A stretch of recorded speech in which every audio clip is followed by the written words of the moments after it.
웨스트민스터 소요리문답 7번째 시간인데요.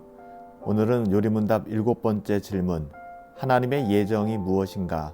하나님의 예정에 관한 그런 질문을 하고 있습니다. 하나님의 예정이 무엇인가에 대한 답은, 하나님의 예정은 그 뜻하신 대로 영원한 경륜이신데, 이 경륜이라는 말은 다스리심을 이야기하는 것입니다.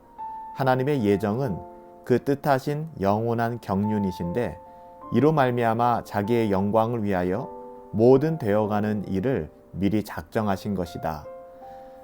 여러분, 우리가 어떤 물건을 생각할 때에 어떤 공장에서 물건을 만든다고 하면 그 물건의 가격과 성능은 물론이고 수요와 하자가 발생했을 때 보증 수리까지 예측해서 대비해야 되지 않겠습니까?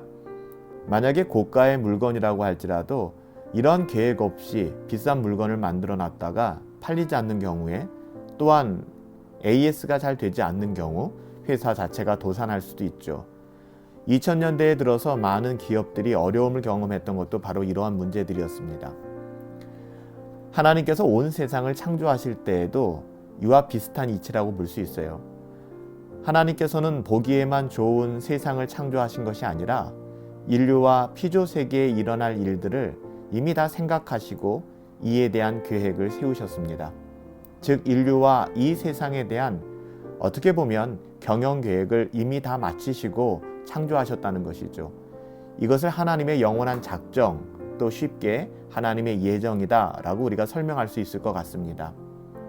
어떤 물건이 고장나거나 작동하지 않았을 때 자기의 힘으로 이것을 수리한다 치고 다 분해해서 여기저기 만지게 되면 오히려 더 큰 고장을 일으키거나 물건을 버리게 되는 그런 경우도 우리는 경험하게 되죠. 그런데 만약에 그 물건을 잘 고칠 수 있는 정비센터나 AS센터에 이것을 맡기게 되면은 처음에는 그 물건을 완전히 분해하고 해체시키는 것 같아서 더 많이 고장나게 하는 거 아니야? 라는 생각을 할 수 있지만, 나중에 보면 고장난 부속을 갈아 끼우고 깨끗하게 고쳐서 다시 우리 손에 들어오는 것을 우리는 어렵지 않게 경험하게 됩니다. 이 세상을 창조하실 때 하나님께서는 피조물들이 정신적으로나 물질적으로 고장날 수 있다는 사실을 이미 알고 계셨습니다.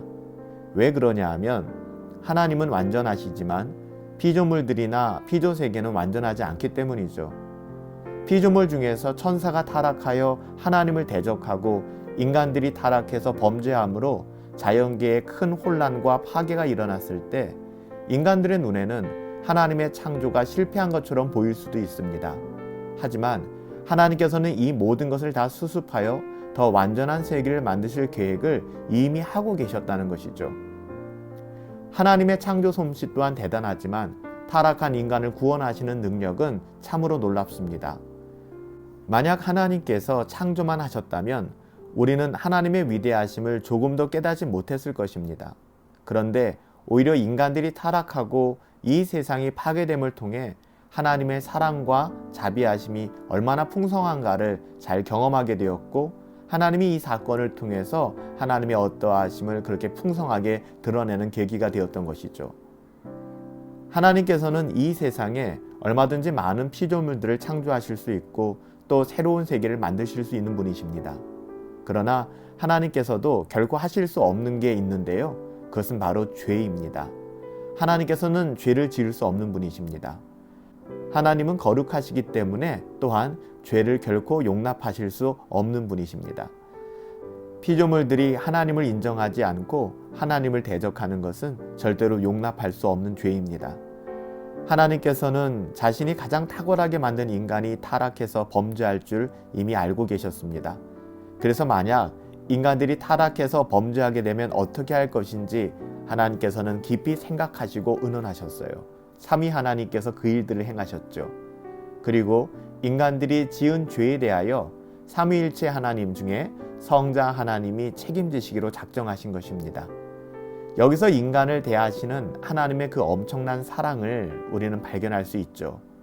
하나님께서는 죄를 지은 인간들을 다 멸망시켜도 상관없으시지만 하나님의 아들을 희생시켜서 믿는 자들이 하나님의 자녀가 되는 자격을 얻게 하신 것입니다. 하나님의 구원 계획에 있어서 더 놀라운 것은 우리가 태어나거나 만들어지기도 전에 하나님께서는 구원받을 자들을 미리 예정해 놓으셨다는 사실입니다.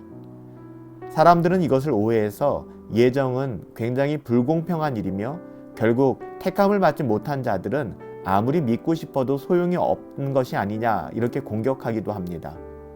그러나 예정은 결코 불공평한 것이 아닙니다. 모든 인간은 원래 구원받기에 부적합한 존재였어요. 모든 인간은 한결같이 하나님을 대적하고 구원받기를 싫어합니다. 그런데 하나님께서는 그 중에서 어떤 사람들을 택하여 집중적으로 붙잡고 설득하셔서 결국 하나님을 믿게 만드시는 것이죠. 인간을 구원하시는 것은 결코 쉬운 일이 아닙니다. 그러나 하나님께서는 우리를 택하여 아주 긴 시간 동안 조금씩 다가와 결국 예수를 믿게 하십니다. 그래서 예정은 하나님의 무조건적이면서도 끈질긴 하나님의 사랑을 나타내는 것이죠.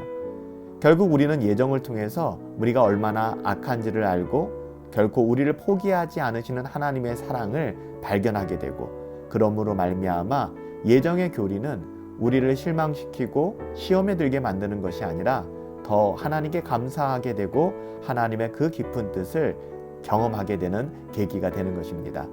에베소서 1장 11절 말씀에 보면 모든 일을 그의 뜻의 결정대로 일하시는 이의 계획을 따라 우리가 예정을 입었고 그 안에서 하나님의 기업이 되었다라고 사도 바울은 증언하고 있습니다. 이 부분에 있어서 도르트신경 제6장에는요. 어떤 사람들은 하나님께로부터 믿음의 선물을 받았는데 또 어떤 사람들은 그것을 받지 못하고 있다. 이 모든 것은 하나님의 영원한 작정에 달려있는 것이다. 하나님의 기대를 저버리고 타락하여 죄의 심판 가운데 있을 수밖에 없는 인간을 그냥 심판의 자리에 방치하시는 것이 아니라 그 중에 일부를 하나님의 선하신 뜻 가운데 부르시고 택하셔서 구원의 길로 인도하셨다는 것이죠. 그것이 바로 저와 여러분들이라는 것입니다. 그래서 우리가 예정의 교리를 오해해서 시험에 들거나 하나님의 선하심을 부정하는 자리에 가서는 안 될 것입니다. 하나님의 예정은 무엇입니까?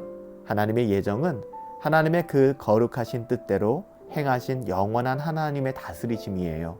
이로 말미암아 우리가 하나님의 영광을 위하여 구원받게 되었고요. 또한 하나님께서는 하나님의 영광을 위하여 모든 되어가는 일들을 작정하시고 섭리하신다는 사실을 여러분 기억하시기 바랍니다. 하나님께서는 그렇게 우리를 하나님의 자녀로 불러주셨고요. 또한 비록 우리의 삶이 녹록지 않고 힘들고 어렵고 이해할 수 없어 답답하지만 이 모든 일들 가운데 하나님께서 하나님의 주권과 섭리하심으로 인도하신다는 사실을 결코 잊지 않았으면 좋겠습니다. 살아계신 아버지 하나님, 우리를 예정하시고 하나님의 작정과 섭리대로 이 땅을 다스리시며 하나님의 경륜대로 인도하여 주심에 감사를 드립니다. 살아계신 아버지 하나님, 정말 우리가 믿어 의심치 않는 것은 하나님의 선하심입니다. 하나님의 선하심은 영원하십니다.